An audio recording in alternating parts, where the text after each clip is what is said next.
انہوں نے کہا کر دیں، لیکن بعد میں شاید ان کا خیال تھا کہ یہ کریڈٹ کہیں راجہ پرویز اشرف صاحب کو نہ مل جائے، انہوں نے نہیں کیا. لیکن عوام کو یہ بتانا چاہتا ہوں کہ یہ لوگ اپنی چھوٹی چھوٹی اچیومنٹس کے لیے علاقے کا نقصان کر دیتے ہیں. یہ گجر خان کا نقصان ہوا نا، مطلب وہ کمٹمنٹ دے رہے ہیں کہ ہم اعلان کر دیں کہ ہم کمٹمنٹ دے رہے ہیں کہ فنڈ ہم دیں گے آپ کو وفاق سے کنورٹ کر کے، لیکن اس کو ضلع بنا دیا جائے. راج صاحب نے ایک اسٹیڈیم میں ایک جلسہ تھا بہت بڑا، یہ اسی جلسے کی اس جلسے سے پہلے میں اینی شاہد میرے سامنے سی ایم صاحب سے بات ہوئی راج صاحب. بالکل ہی.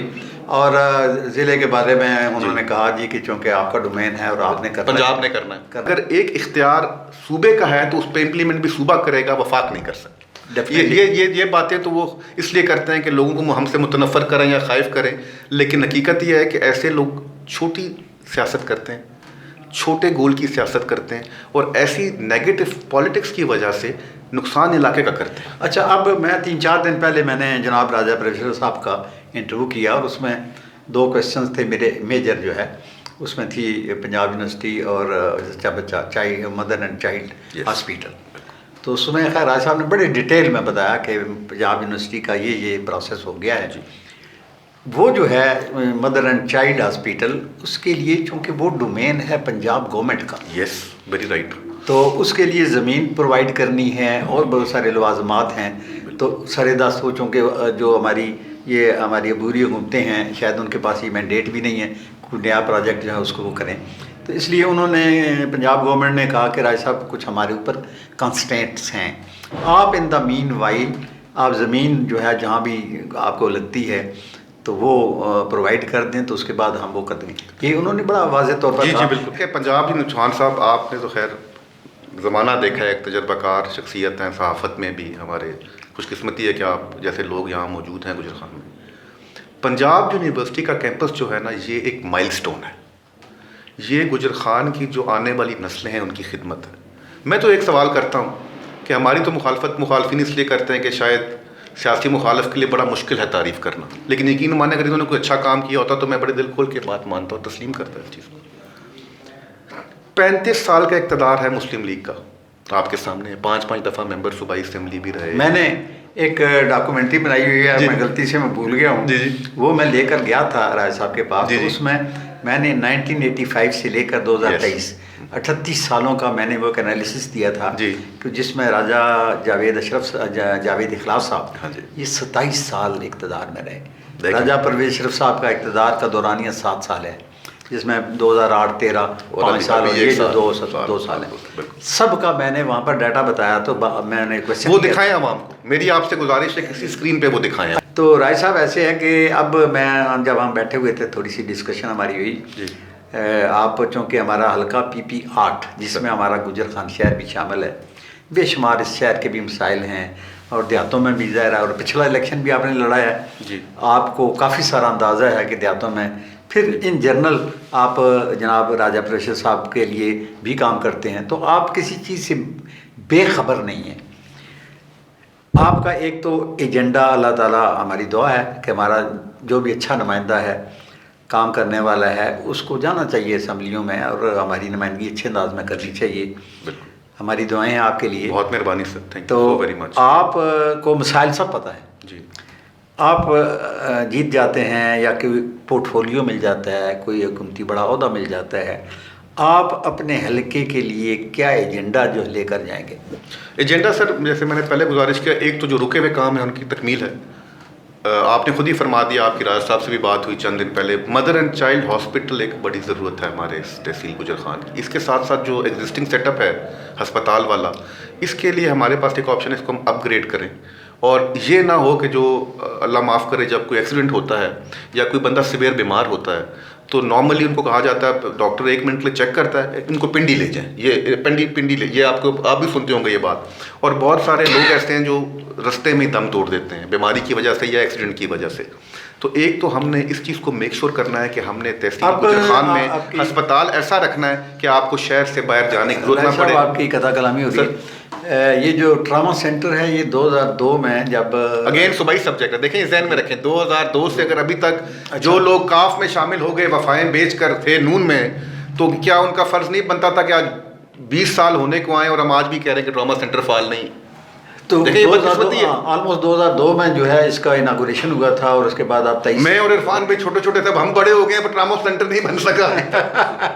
اچھا, تو ابھی یہی حالت ہے کہ ٹراما سینٹر جو ہے وہ کوئی ایکسیڈنٹ ہو جاتا ہے, کوئی ہیڈ انجری کوئی ہمارے پاس اس کا نہیں ارینجمنٹ نہیں ہے, ارینجمنٹ نہیں ہے, کوئی ارینجمنٹ تو بس لوگ راستے میں مر جاتے ہیں. بالکل. تو ایک تو وہ ایک ٹاپ پرائرٹی ہے کہ ہمارے پاس ٹراما, بس آپ دعا کریں, آپ میرے بزرگ ہیں, اگر میں چلا گیا اس ایوان میں تو ٹراما سینٹر کا فعال ہاسپٹل اور پراپر ٹراما سینٹر جو ویل ایکوپڈ ہوگا وہ میں اپنے تحصیل کے لیے لے کر آؤں گا انشاءاللہ. زبردست جی.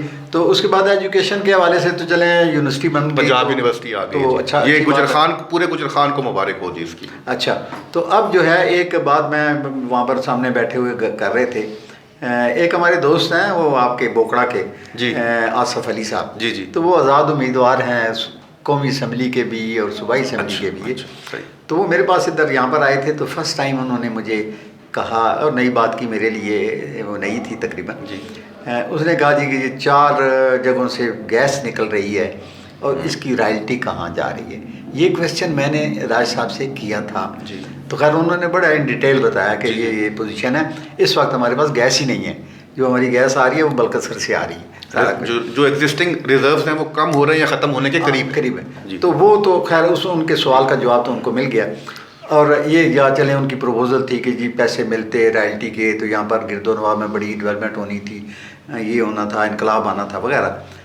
میرے ذہن میں بھی ایک بڑے عرصے سے آئیڈیا ہے کہ ہمارے پنجاب کے, خاص کر کے یہ جو سینٹرل پنجاب اور پٹوار ہے, اس میں ہمارے 3 شہر ایسے ہیں جس میں گجرات ہے, گجرانوالا اور سیالکوٹ, جہاں پر کاٹیج انڈسٹری ہے, اور اس کاٹیج انڈسٹری کے بعد پھر سیکنڈ سٹیپ پہ بڑی انڈسٹری بن جاتی ہے. گھروں میں ٹیکنالوجی بھی ہے, گھروں میں روزگار بھی ہے, سب کچھ ہے.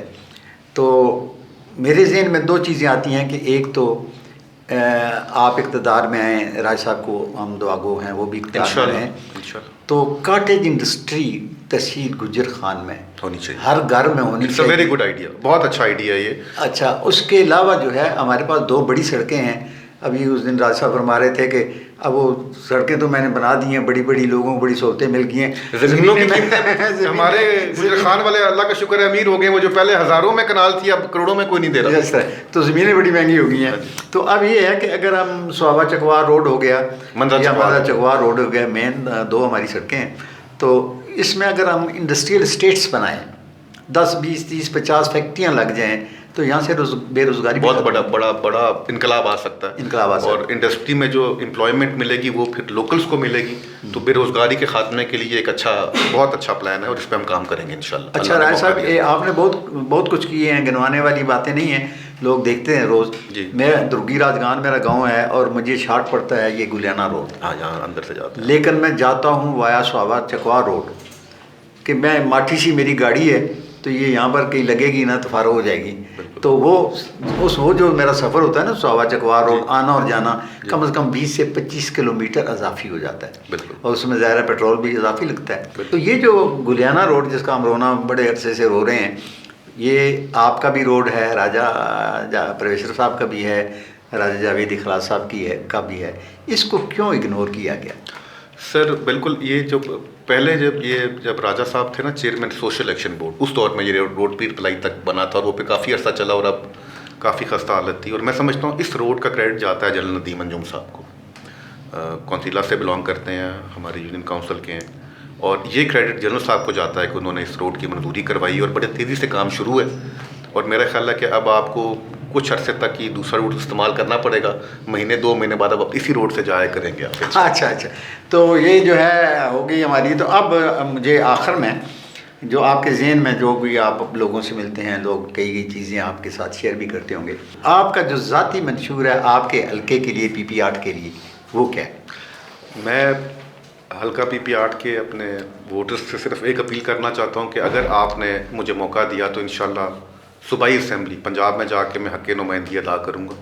اس کے لیے مجھے آپ کے ساتھ کی ضرورت ہے, آپ کی محبت کی ضرورت ہے, آپ کے ووٹ کی ضرورت ہے. اور اسپیشلی جو یوتھ ہے میرے حلقے کی, ان کو میں پیغام دینا چاہتا ہوں کہ ہم نوجوانوں نے مل کر اب آگے معاملات کو چلانا ہے, چاہے وہ سیاسی معاملات ہوں, تحصیل گجر خان کے باقی معاملات ہوں, اس کے لیے ہم نے ایک اچھی ٹیم تشکیل دینی ہے. ہم نے نیگیٹو پالیٹکس کو ختم کرنا ہے, منفی سیاست کو ختم کرنا ہے. ہم نے تھانہ کچہری کی سیاست نہیں کرنی, ہم نے برادریوں کی سیاست نہیں کرنی, ہم نے لوگوں کو توڑنے کی سیاست نہیں کرنی, ہم نے لوگوں کو جوڑنے کی سیاست کرنی ہے. ہم نے ایک پازیٹیو مائنڈ سیٹ کے ساتھ آگے بڑھنا ہے. اگر کسی کے ساتھ ہمارا سیاسی اختلاف ہے بھی, بالکل رکھیے, یہ آپ کا جمہوری حق ہے, لیکن منزل ایک ہونی چاہیے, اور وہ منزل ہے گجر خان اور گجر خان کی ترقی. بہت مہربانی, بہت شکریہ.